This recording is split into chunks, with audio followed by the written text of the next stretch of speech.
Alam ko na. Siya ba si Ignil? Tama ka. Umaasa pa rin si Natsu na makikita niya si Ignil balang araw.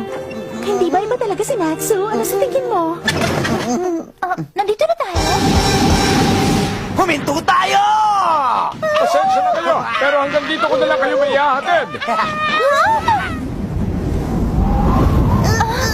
Nasaan lugar na ba tayo? Teka, anong lugar to?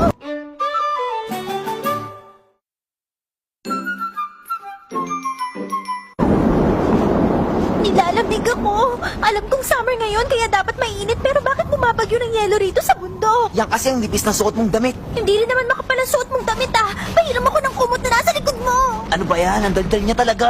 Oo nga. Alam ko na. Gate of the clock! Magbukas ka!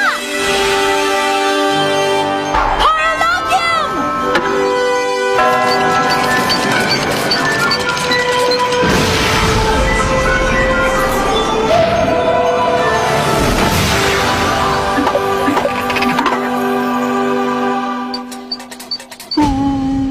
Wow! Isang orasan! Ang astig naman yan! Ano? Hindi kita marinig! Ang sabi niya, mas gusto niya sa loob dahil mas mainit sa pakiramdam. Bakit sumama ka pa rito?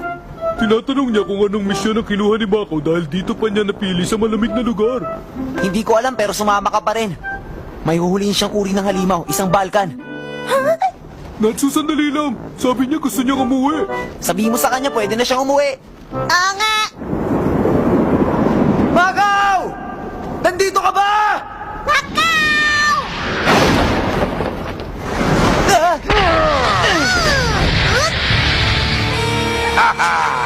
Isang uri ng balkan! Oh? Saan ka pupunta? Kumusta, magandang binibini?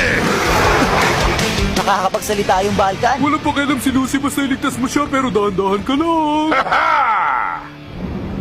Sa tuktok ng bundok Hakobe, Bakit mo nangyayari sa akin to? Anong problema ng unggoy? Kakaibang ginagawa niya. Yan na sinabi ni Lucy. Babae! Teka! Horologium, nasan ka? Bakit bigla kang nawala? Basta ang oras. Good luck sa'yo. Baka pwede ka ba ano pang oras? Hoy, unggoy! Ibalik mo sa akin si Makaw ngayon din! Ah! Ay! Hindi ko siya maintindihan. Bakit kasi nagpapasikat pa siya papasok na nga lang? Hoy, ikaw, unggoy! Sabihin mo kung nasaan si Makaw! Oo? Alam ko mahirap pero intindihin mo. Nandito ako para kay Makaw. Ituro mo kung nasaan siya. Isang lalaki? Tama ka. Saan mo siya tinatago? Sigurado ka ba tinatago ng balkan na yan si Macau? Ah? Naintindihan niya. Saan? Ay! Unggoy ka! Natsu! Hindi ko kailangan ng lalaki. Gusto ko mga babae. Naku, hindi niya kakayaning mabuhay mula sa pagkahulog na yon. Natsu! Babae! Babae! Babae! Babae! Babae! Babae! Babae! Babae! Babae! Babae! Humanda ka sa akin, unggoy ka. Sobra na ang ginagawa mo.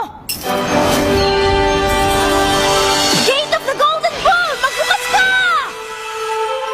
Taurus!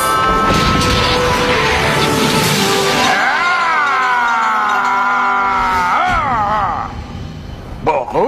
Siya si Taurus, ang pinakamalakas sa lahat ng celestial spirit ko na pwede kong tawagin gamit ang mahika ko.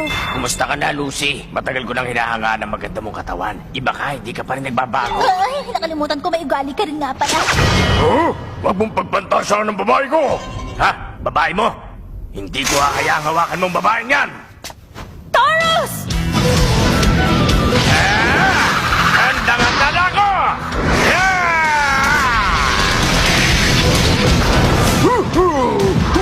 Mabilis siya!